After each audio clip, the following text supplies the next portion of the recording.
In late September 2025, DeepSeek released an experimental model. This latest model introduced a new attention variant known as DeepSeek Sparse Attention, or DSA. By leveraging DSA, the model matches the performance of earlier versions but drastically reduces compute costs, cutting API pricing by 50%. But how can we make attention mechanisms so efficient? As usual, let's build out the method from the first principle. But if you're already familiar with some of the basics, feel free to jump ahead to the relevant chapters. At a high level, when given an input prompt, the large language model generates an output response. But how does a model make sense of language? The very first step is to break up the text into pieces we call tokens. Each token is assigned to a unique ID in a dictionary. This is known as tokenization. But the token ID alone does not capture the semantic meanings of the words. Therefore, we map individual tokens into d-dimensional vectors called token embeddings. In this d-dimensional space, words with similar meanings have embeddings that are close to each other. However, these token embeddings on their own lack any information about the context. This is where attention comes in. Attention allows the model to determine how each token contributes to gather contextual information from the input sequence. We measure the relationship between tokens in a learned space, specified by query and key matrices. The query matrix has shape d times dk, where d is the embedding size, about 7,000 in DeepSeek v3 or DeepSeek R1, and dk is the dimension of the query vector. We can thus compute the query vectors by multiplying each token embedding with the query matrix WQ. Multiplying a 1 by d embedding vector with a d by dk matrix results in a 1 by dk query vector. Similarly, we compute a key vector by multiplying each token embedding with the key matrix WK. We quantify the relevance from one token to another using the vector dot product between the extracted query and key vectors. Here, the dot product reflects how similar the query and key vectors are. As the model generates its response one token at a time, in other words, in an autoregressive manner, we consider only the relevance between each token and all tokens that came before it. Since the dot product between the query and key vectors can yield both positive and negative values, we apply a softmax function to convert these raw scores into normalized probability distributions. These resulting values are known as the attention scores. The attention scores indicate how much inference each token should have when updating the embedding of a particular token. For each token, we compute the corresponding value vector using a value matrix WV. This extracts the contextual information that could be transferred to other tokens. We then aggregate these value vectors into a single representation for each token by computing a weighted sum, where the weights are given by the attention scores. But here, the dimensionality of the value vectors are much smaller than the embedding dimension d. Therefore, we use an output matrix to convert the output vectors back to the same dimensionality of token embeddings. We then add these residual embeddings to update the original token embeddings. This self-attention mechanism enables the model to incorporate contextual information into each embedding, ensuring that the refined embeddings capture relevant details from the entire sequence. Here, the trainable parameters of a self-attention layer include these four matrices. Here, we only illustrate the computation for the first attention layer, but all subsequent attention layers in the deep model operate in the same way. However, explicitly writing out each vector can quickly go out of hand. Luckily, we can represent the computation in a simple, compact form. We denote the stack of query vectors as Q and a stack of key vectors as K.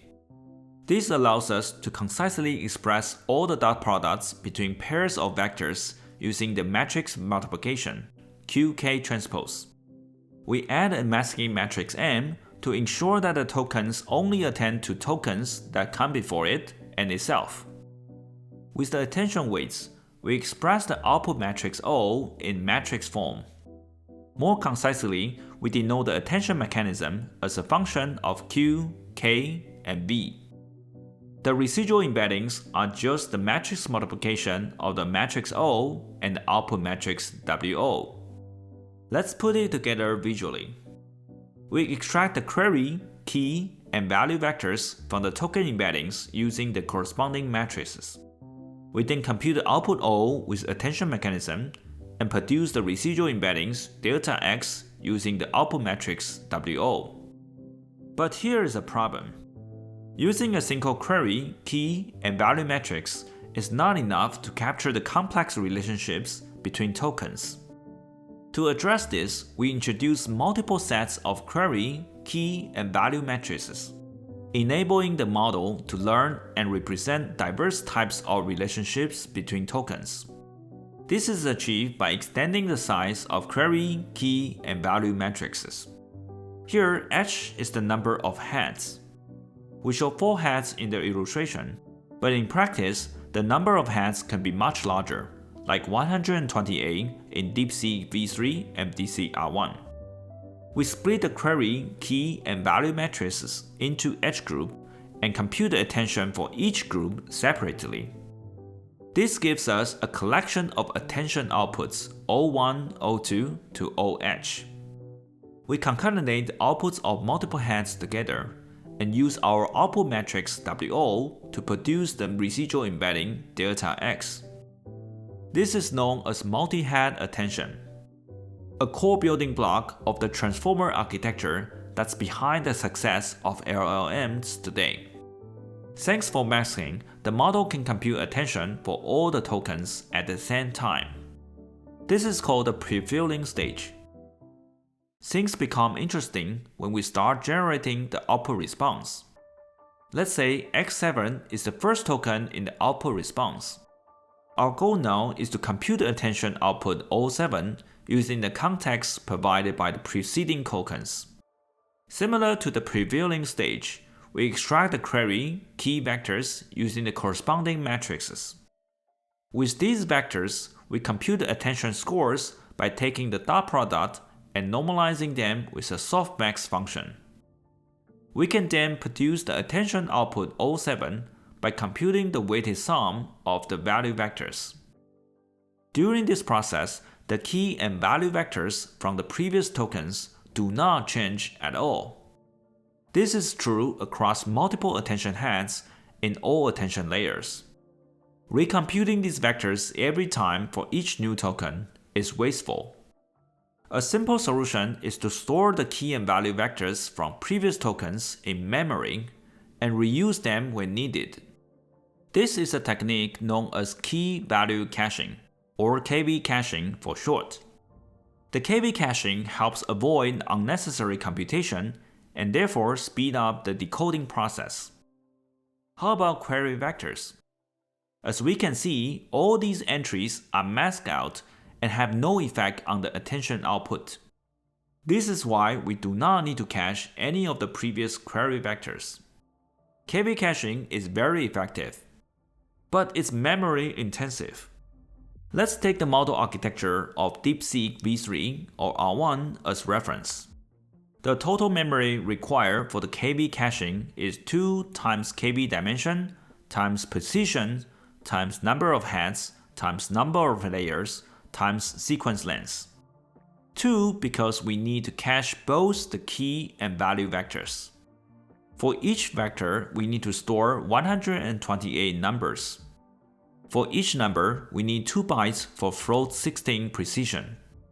And we have 128 attention heads in a layer and 61 layers in total. Suppose we have a sequence of 32K tokens. The total memory required for the KV cache amounts to 131 gigabytes. This is a lot of memory. How can we reduce the memory requirements? Let's revisit the multi-head attention mechanism. We cannot adjust the KV dimension, the precision, or the number of layers. But maybe we can look at the number of heads. One simple idea is to reduce the number of heads for key and value matrices from h to 1. This means that we produce only one copy of key and value vectors for each token in a layer.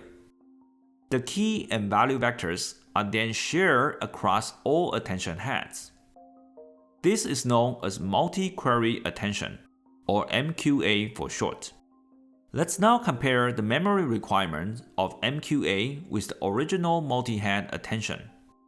Multi-head attention requires 4 MB of memory per token. In contrast, MQA requires only 31 KB per token. It's a 128-fold reduction in memory usage. However, there's a catch. Multi-query attention sacrifices the ability to capture complex relationships between tokens. As a result, MQA's performance degrades considerably compared to the original multi-head attention. Perhaps the reason is that we go too far in reducing the number of heads all the way from 128 to 1. Alternatively, we can reduce the number of heads just to a smaller value, denoted as ng, where G indicates groups. For example, here we set the number of groups as 2. This means that we produce 2 distinct key and value vectors for each token, k1, k2, and v1, v2. The key and value vectors are then shared across attention heads within each group. This is known as group query attention, or GQA for short. GQA strikes a balance between the memory efficiency of multi-query attention and the expressive power of multi-head attention. It's a popular choice in modern LLMs, including Llama from Meta, Qwen from Alibaba, and Gamma from Google. For instance, if we divide 128 attention heads into 16 groups, we achieve an 8-fold reduction in memory usage compared to standard multi-head attention. Let's try understanding group query attention from another perspective. Here we use the key and value matrices to compute the 2 sets of key and value vectors. We can duplicate these vectors so we can use them for multi-head attention. This process of duplication can be written as a simple matrix multiplication, where IDK is an identity matrix of size dk by dk. Let's give this matrix a name as the up projection matrix WK_up. Similarly, the process of duplicating the value vectors can be expressed as a matrix multiplication, where IDV is an identity matrix of size dv by dv. We call this matrix as the up projection matrix WV_up.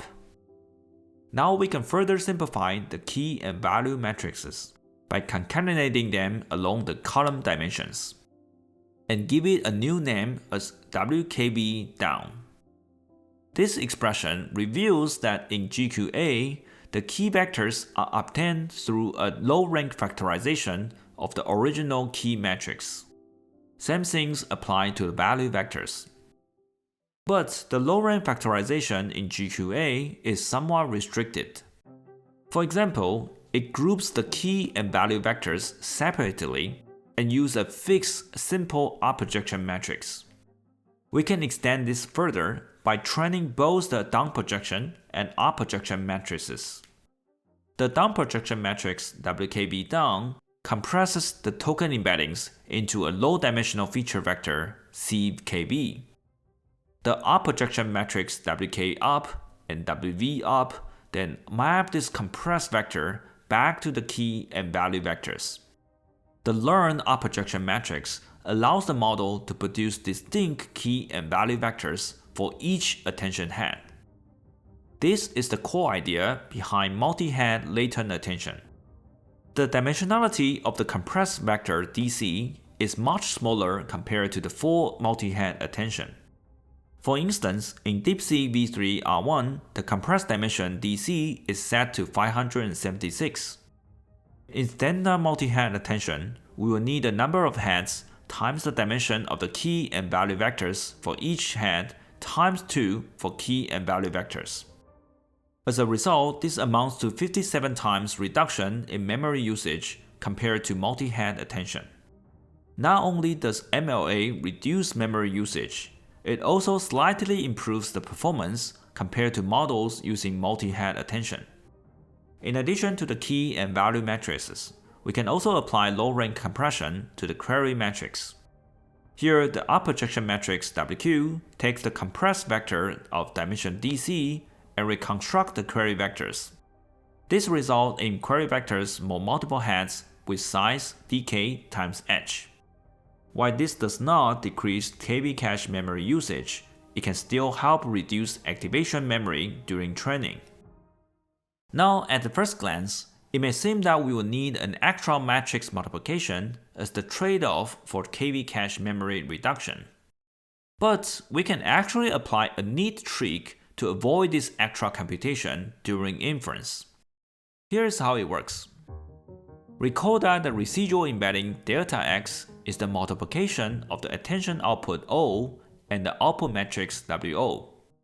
The output O is the concatenation of the attention outputs from each individual attention head.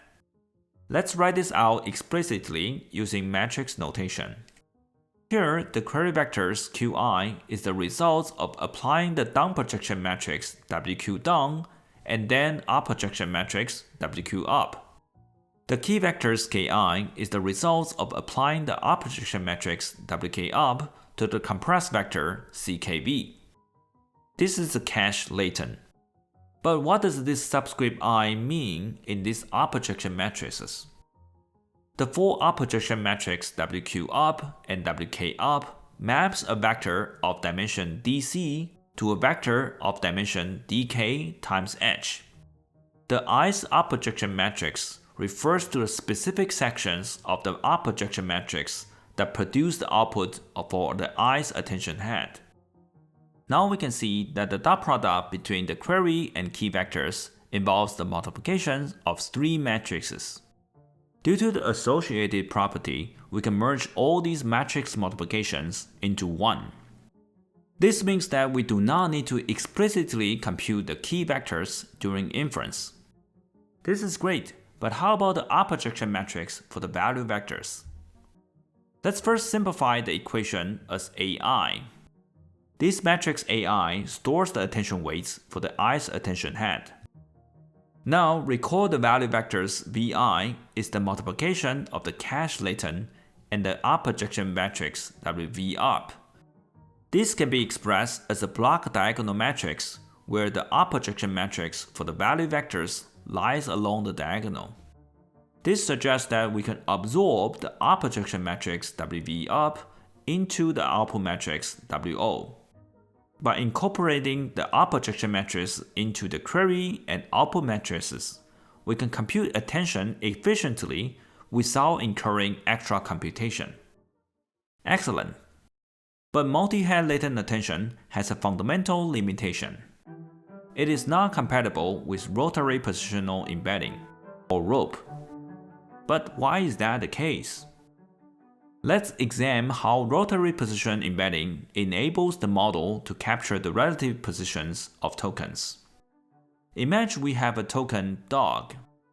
Assuming that all the query and key vectors are two-dimensional vectors for now. With ROP, the query vector corresponding to the dog token is transformed by applying a rotation that encodes its positional information. For example, here we apply a rotation of 1 theta because the dog token is at the first position. For the sequence my dog, we apply rotation of 2 theta. Similarly, for the sequence I walk my dog, we apply a rotation of 4 theta.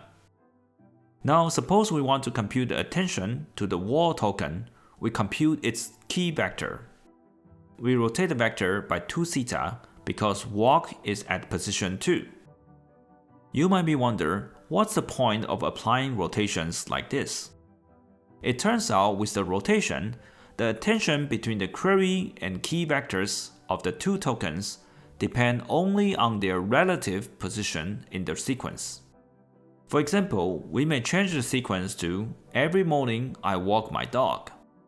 Here, the positions of the dog and walk token change, resulting in a different rotation transformation being applied to their corresponding vectors. But the angle between the two rotated vectors remain consistent. This holds true regardless how many preceding tokens there are.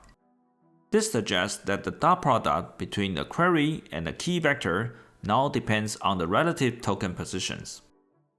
This is great, but in practice, the actual query and key vectors have more than 2 dimensions. To address this, we divide each vector into multiple 2-dimensional components and apply rotation on each of them with different angles, enabling the model to encode various frequency of positional information throughout the dimensions. We then concatenate these rotated 2-dimensional components to get the final query or key vectors. Let's represent this process more concisely using matrix vector multiplication. Now we are ready to understand why ROPE is not compatible with multi-head latent attention. Here is the dot product between a query vector and all the key vectors. CKV is the compressed cache latent. The up projection matrix for the key and query vectors can be absorbed into a single matrix. However, with ROPE, as illustrated on the left, we encode the absolute positions of query and key vectors through rotations. This is problematic since the rotation matrix lies between the up projection matrix for the query and key. We can no longer absorb the up projection matrix WK-up during inference. As a result, during inference, we must recompute the keys for all preceding tokens, which decrease inference efficiency. To address this challenge, we need to introduce additional multi-head queries and a shared key in order to effectively encode position information when using ROPE. We concatenate the original query key vectors and the rotated ones as the input to the multi-head attention computation. This approach is known as decoupled ROPE. These multi-head latent attentions powers recent LLMs such as DeepSeek R1 and Kimi K2. However, as we generate more tokens, we must calculate the attention between the current token and all preceding tokens. This results in a slower token per second throughput. To fix this, DeepSeek proposed a lightning indexer. The key concept is to quickly assess the relevance of each token and select only the most relevant ones for attention computation. This is the key idea behind DeepSeek Sparse Attention, DSA. But how do we implement this lightning indexer? The lightning indexer calculates an index score between the current query token and a previous token. These scores helps the model decide which previous tokens the query should attend to. We use a computation that is similar to the multi-head attention. Specifically, we compute individual query vectors for each head while using a single key vector that is shared among all heads. We then compute a dot product between the query at position T and the key vectors at position S. We discard the negative values with ReLU and multiply it with the weights derived from the query token at position T. Adding this up gives us the index score. As with multi-head latent attention, we apply ROPE to only a subset of dimensions, and then concatenate the rotated and the original unrotated vector components. Same for all the key vectors from the previous tokens. This is called partial ROPE. Now you may wonder, as this indexer also computes the attention between the query vector and all the key vectors, why would this be efficient? The key step is to quantize the query and key vectors into 8-bit representations. Using a lower precision is fine because our main goal is to identify the most relevant tokens rather than compute the exact attention scores. Quantization offers a coarse approximation, greatly speeding up the calculation of index scores. However, naively quantize the query and key vectors may result in inaccuracy. To mitigate this issue, we need to apply a rotation. What does it mean? Let's take a look at the dot product between a query vector Qt and a key vector Ks. Sometimes some entries have large values, while some have very small values. Floating point formats with higher precision, such as floating 16 or above, can accurately represent the full dynamic range of these values. But it becomes problematic when we quantize these vectors with lower precision. Let's work with a specific example of 4-dimensional vector. Here, each vector has both large and small values. One simple idea is to multiply the vectors with a random orthogonal matrix. The goal of this matrix is to mix up the values of multiple entries in a vector. More specifically, the entry of the output vector is a weighted combination of all entries in the input vector.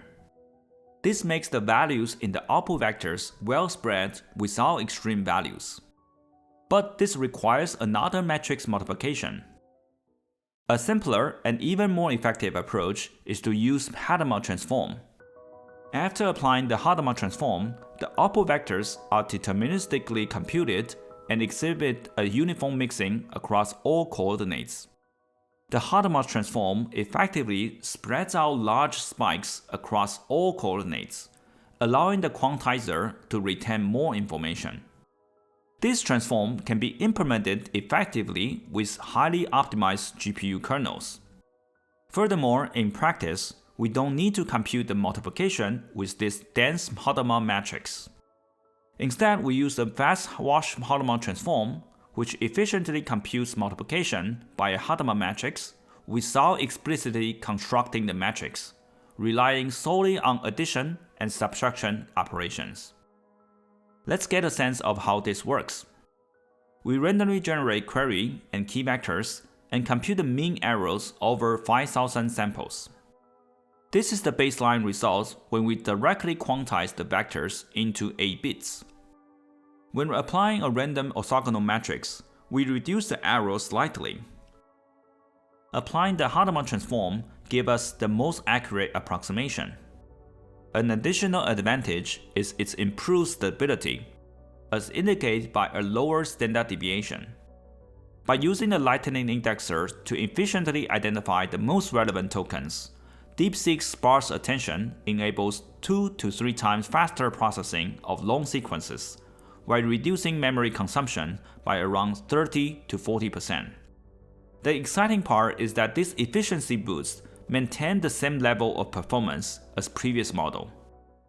Now let's see how we can train this lightning indexer. In the first stage, we freeze the main multi-head latent attention layer and only update the parameters of the lightning indexer.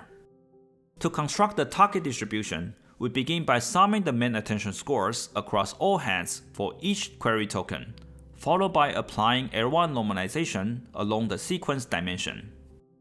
This dense warm-up stage aligns the indexer's output with the main attention distribution. After warming up the indexer, we add fine-grained token selection and train all the model parameters so that the model can learn the sparse attention patterns of DSA. During this stage, we still encourage the indexer to match the main attention distribution, but only for the selected tokens. We also detach the indexer input from the computational graph, allowing us to optimize it separately. The indexer is trained only on its own loss, while the main model is optimized solely on the language modeling loss. I hope this video provides the basic idea of the attention mechanism and various techniques to improve its efficiency. Thanks for watching, and I'll see you next time.